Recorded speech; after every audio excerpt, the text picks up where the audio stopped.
زمانه شد زمانی پولپرستی، بلند پروازی ها در حال مستی. فراوان نعمت و مردم همه سیر، ولی ادراک ما در حال پستی. کجا شد احترامی یکدیگرها، سراغی خویشتن جان و جگرها. جدا شد دادری از مادری خود، جدا شد دادری از خواهری خود.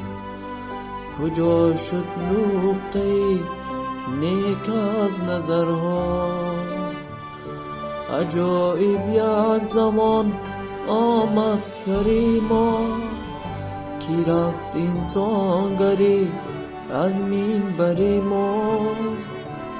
کنون شاگرد می گوید با استاد، فرا از منبر و بنشین بری ما.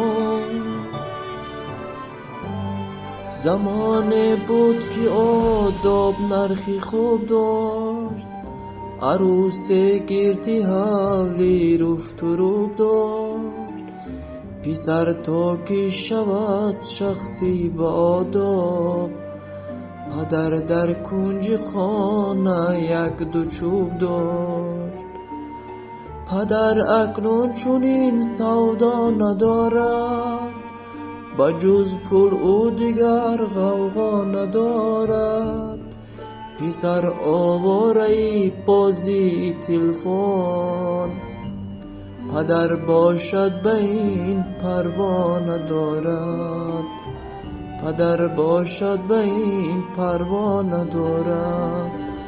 زمانه شد زمانی پولپرستی، بلند پروازی ها در حال مستی.